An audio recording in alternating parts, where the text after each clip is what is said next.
Hello दोस्तों, my name is Lokesh and आज हम कक्षा 11 की हिंदी विषय का अध्याय 3 पाठ है वो 3 कर रहे हैं, जिसके लेखक का नाम है सत्यजीत राय और जिसके पाठ का नाम है अप्पू के साथ 2.5 साल। ये हमारा पार्ट 1 है, लेक्चर नंबर 1 है। चलिए देखते हैं, शुरुआत करते हैं आज हमारे इस सुंदर से लेक्चर की। तो देखिए दोस्तों, यहाँ पर इन्होंने कुछ एक पंक्ति कही है, अच्छी तकनीक वह है जिसका इस्तेमाल दिखाई ना पड़े। ये पटकथा 16 के साक्षात्कार से लिया गया ली गई एक लाइन है, इन्होंने कही है। तो आगे देखिए, सत्यजीत राय का आज हम कवि परिचय या फिर ये बोल दीजिए लेखक परिचय वो पढ़ेंगे। और ये हमारे सत्यजीत राय जी हैं। देखिए, जो इनका जन्म था वो हुआ 1921 में। कहाँ हुआ? कोलकाता। कहाँ पर है? पश्चिम बंगाल। ठीक है, 1921 में कोलकाता में हुआ, जो कि पश्चिम बंगाल में है। प्रमुख फिल्में अपराजिता, अप्पू का संसार, जलसाघर, देवी चारुलता, महानगर, गोपी गायन, बाका बायन, पथेर पांचाली। जो भी ये सारी मैंने फिल्मों का नाम लिया, ये सभी किस भाषा में है? बांग्ला भाषा में है। ठीक है, और इसके अलावा शतरंज के खिलाड़ी, सदगति, ये सभी हिंदी भाषा में हैं। अब इनकी प्रमुख रचनाएं देख लेते हैं। तो प्रमुख रचनाएं हैं प्रोफेसर शंकु के कारनामे, सोने का किला, जहांगीर की स्वर्ण मुद्रा, बादशाही अंगूठी आदि। ये सभी इनकी प्रमुख रचनाएं हैं। और इनके प्रमुख सम्मान कौन से हैं? फ्रांस का लेजर डी ऑनर, पूरे जीवन की उपलब्धियों पर ऑस्कर तथा भारत रत्न सहित फिल्म जगत का हर महत्वपूर्ण जो भी सम्मान है ना, वो इनको मिला हुआ है। ठीक है, अब देखते हैं आगे।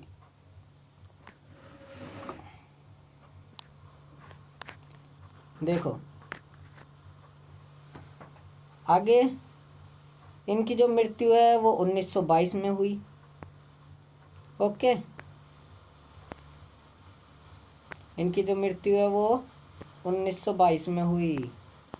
तो अब एक बार दोबारा से दोहरा दें। सन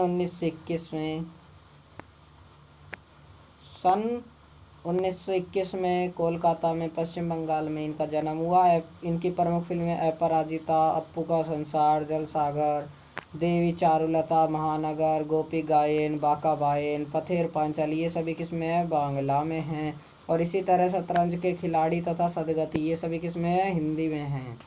ओके, उसके बाद आगे देखते हैं। तो इनकी जो प्रमुख रचनाएं हैं वो हैं प्रोफेसर शंकु के कारनामे, सोने का किला, जहांगीर की स्वर्ण मुद्रा, बादशाही अंगूठी आदि।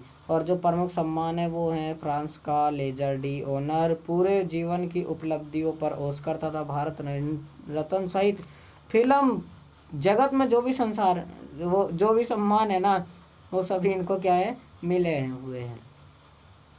और इनकी जो मृत्यु है वो हुई थी सन 1992 में।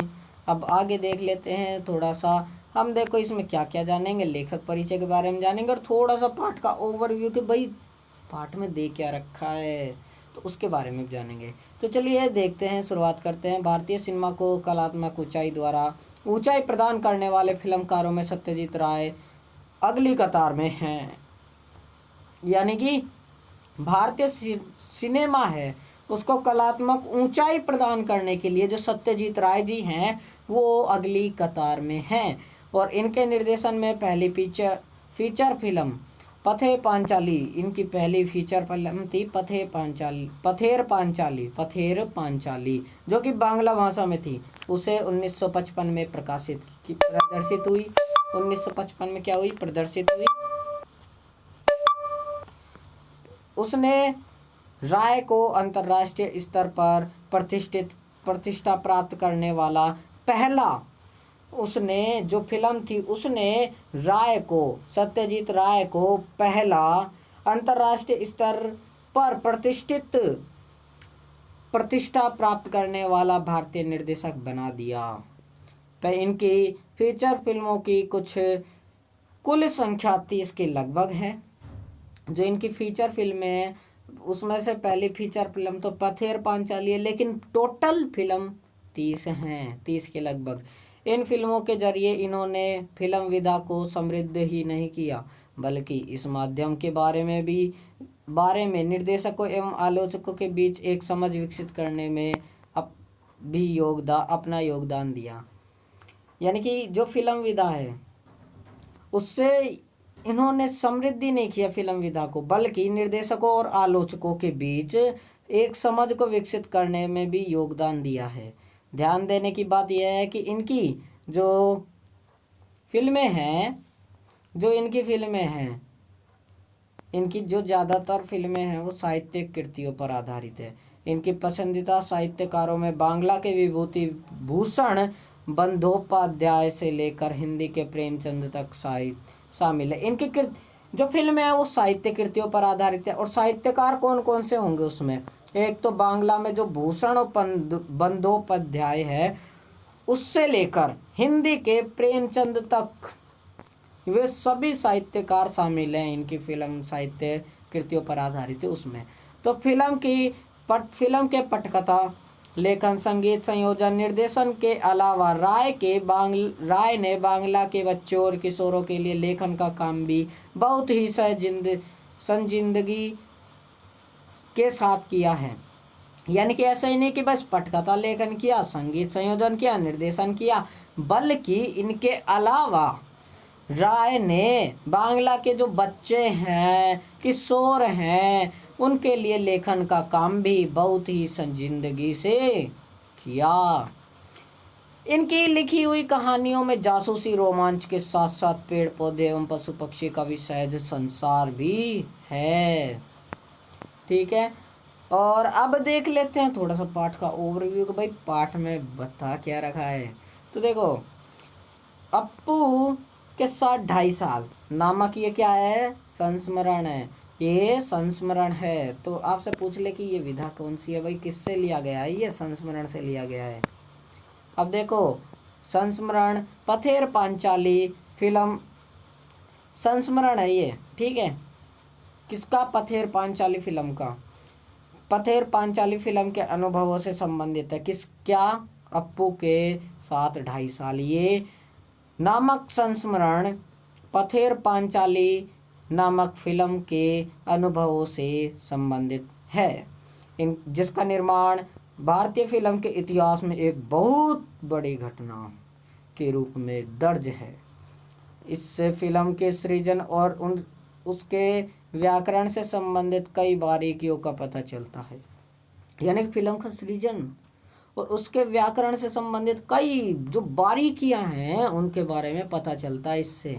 यही नहीं, जो फिल्मी दुनिया हमें अपने ग्लैमर से चुंधियाती हुई जान पड़ती है, उसका एक ऐसा सच हमारे सामने आता है जिसमें साधनहीनता के बीच भी अपनी कला दृष्टि को साकार करने का संघर्ष भी है। जो ग्लैमर से जो चुंधियाती हुई दुनिया जान पड़ती है, उसके साथ ऐसा सच जो हमारे सामने आता है कि भाई साधनहीन हो जाए लेकिन अपनी कला दृष्टि को साकार करने का संघर्ष रखना चाहिए।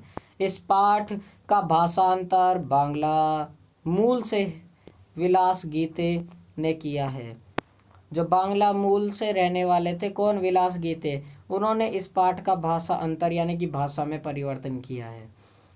ठीक है, अब आगे देखें। देखो देखो देखो, किसी फिल्मकार के लिए उसकी पहली फिल्म एक अबूझ पहेली होती है। क्यों होती है भाई? फिल्म रिलीज, वायरल, एकदम टॉप पे जाएगी भी कि नहीं, तो पहली अबूझ पहेली होती है। बनने या न बनने पाने की, बनने या न बन पाने की अमूर्त शंकाओं से घिरी होती है। ये भाई फिल्म बनेगी भी कि नहीं?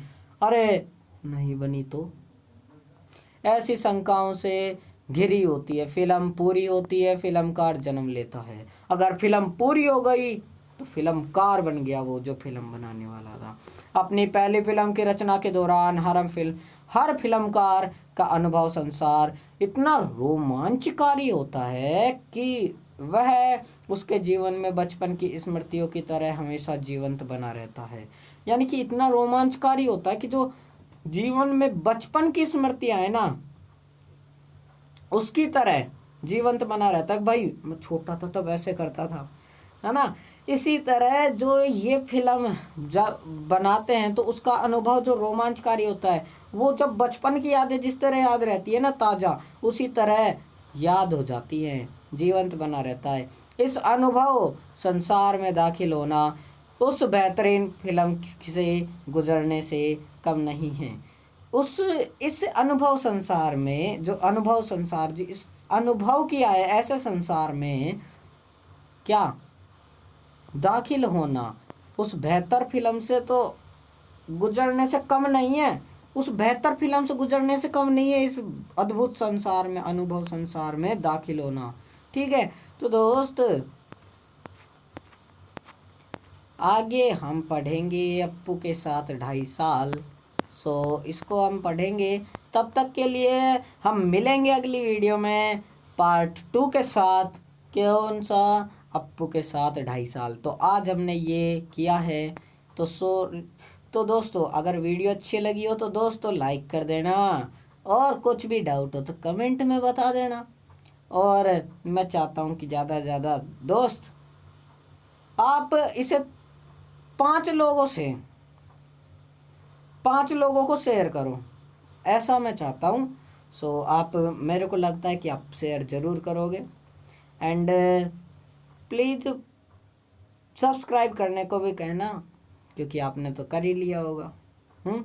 तो सब्सक्राइब भी करना, चैनल को बेल आइकन भी दबा लेना, जिससे हर एक वीडियो जो हम अपलोड करें उसका नोटिफिकेशन आप तक पहुँचे। तो दोस्तों 5 लोगों को शेयर करना मत भूलना। कमेंट में कोई डाउट हो तो मत लिखना, मत भूलना। ठीक है, तो मिलते हैं ऐसी वीडियो के साथ। तब तक के लिए राम राम, बाय बाय।